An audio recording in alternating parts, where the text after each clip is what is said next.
Now here is one hell of a film story. 1989's Batman, a movie that changed blockbuster cinema as we know it, but the ending of it took urgent rewrites, not least because one of the producers had spent $100,000 on a prop, but had neglected to tell director Tim Burton about it. We would be honored if you would join us. So, through today's eyes, the budget for the biggest blockbuster of 1989, Tim Burton's Batman, it just looks like spare change. It cost around $35 million to make, and that includes the huge cash-rich back-end deal that was afforded to Jack Nicholson playing the Joker that would earn him that much and more as the film poured money in. The $35 million they spent just on making the film, a lot of it was spent on the film's star power, on Nicholson, but also they took over a good chunk of Pinewood Studios in the UK for the sets, and the physical production was on the expensive side as well.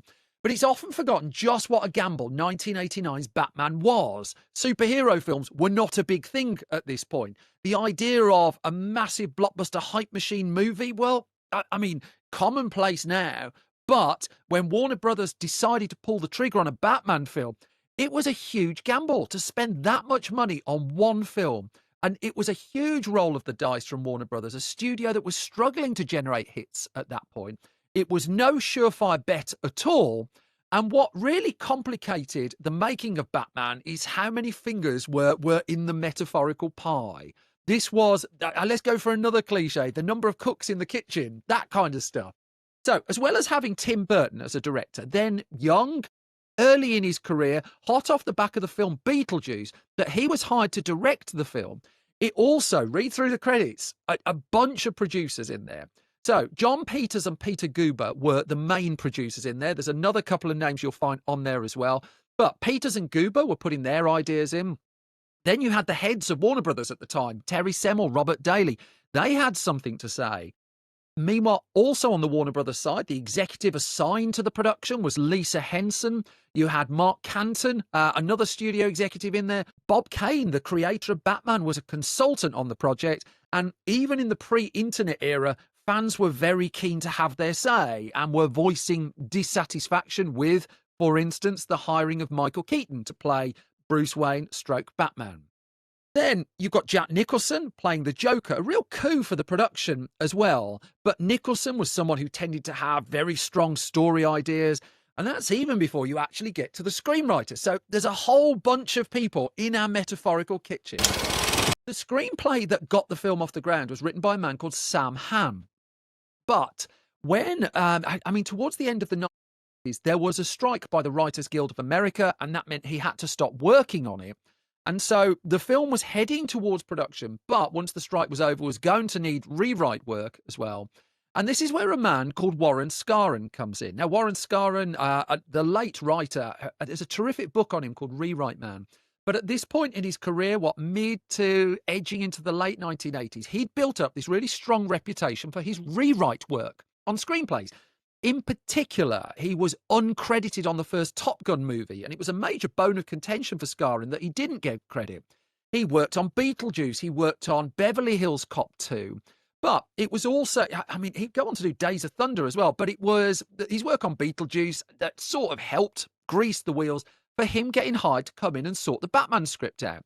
Now, he was doing Days of Thunder at the same time. And Days of Thunder would come out in 1990, starring Tom Cruise. It was the Top Gun creatives. It was Tony Scott, producers, Jerry Bruckheimer and Don Simpson. So you had that bunch of people arguing in that corner.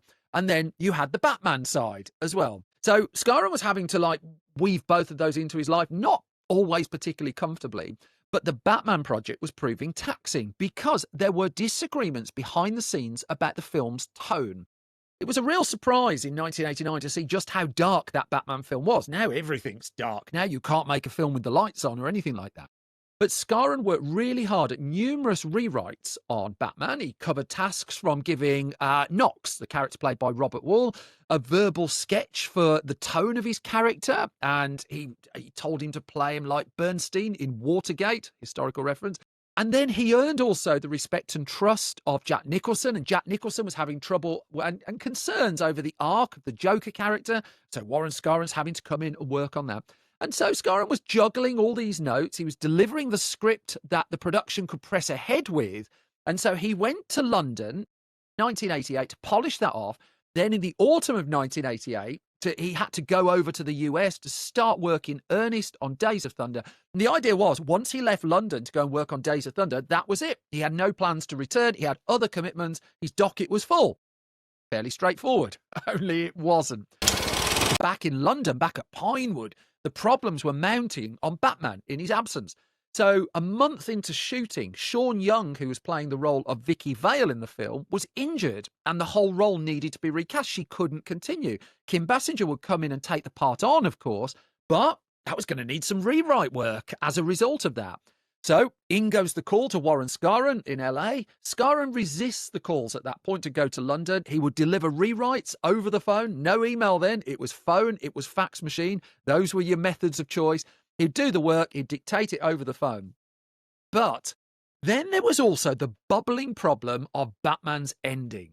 Now, the filming of the ending of 1989's Batman took place towards the end of the shoot. So this was heading into early 1989. The film had to be ready for the summer of 89. The hype machine was beginning to take off.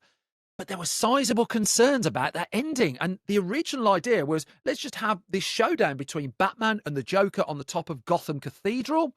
And then John Peters, a man not shy of putting in a suggestion, he was the producer, thought, well, let's get the character of Vicky Vale into the finale. But the ingredient that Peters threw in without telling anybody at first was, without informing Tim Burton, he greenlit the building of a 38-foot model. Let's just consider this, a 38-foot model of a cathedral bell tower. This cost a reported $100,000, and Peters ordered it, anticipating it to be used in the finale. Imagine you're Tim Burton. Imagine you just sat there and a 38-foot model turns up of a cathedral bell tower. This is on the way. You've got to get it into the film. How do you get it in?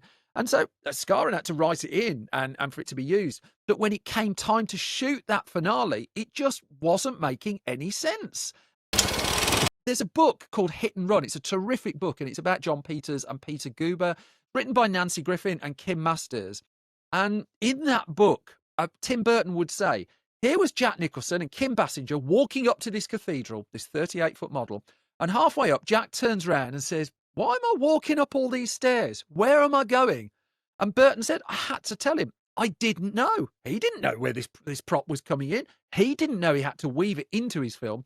Burton was also, he was exhausted. When it came time for Batman Returns, the idea of doing it in London under these circumstances was not high on Burton's list. And even before the shoot had began, and remember, as a young director at this point, didn't have the clout he has now, in his 30s, just before shooting began, he'd had pneumonia-like symptoms. He'd had the stress of all the interference right throughout the shoot for the film, not least as the hype built and Warner Brothers thought, I might be onto something here. But it was clear, even before they got to shooting the ending, there was a problem coming round the corner. Not just the prop, but the whole ending. And Mark Salisbury's book, the key text on Tim Burton, I think, Burton on Burton. Tim Burton just says in there, we started out with a great script that everyone liked, although we recognised it needed a little work. Everyone thought the script was great, but they still thought it needed a total rewrite. They being the people above Tim Burton. So Alison McCull's book, Rewrite Man, I do recommend digging it out. He talks in there of how Warren Scarron in the end had to just bite the bullet. He was supposed to be working on Days of Thunder, and instead he had to get this plane back to London and do a week of intensive work just before Christmas of 1988, working on this finale as well as an assortment of other revisions. And he found himself writing this final confrontation on the top of the cathedral around a prop that the studio had funded that he had no idea was coming in when he delivered basically what was supposed to be the shooting script of the movie for a film that would go on to be this massive, massive juggernaut and turning point in pop culture as well. 6 months before before its release, it was in a mess. I mean, they were talking potentially about, let's have the Joker kill the Vicky Vale character in this finale. That idea was nixed in the end. And while few were ultimately satisfied with the finale that they got, the whole confrontation, the dance, the Joker's ultimate demise, Scarin fashioned the best he could with what he had. It was, I wouldn't say an absolutely last minute job. I would suggest they had to push it far, far, far closer to the wire to come up with that ending than they would have liked. Films beginning shooting without an ending is not uncommon. You know, you look at something like Die Hard 3, they had no idea how to end that until well into the production of that. World War Z, depending where you live, the whole back third of that film was completely reshot. They couldn't work it out.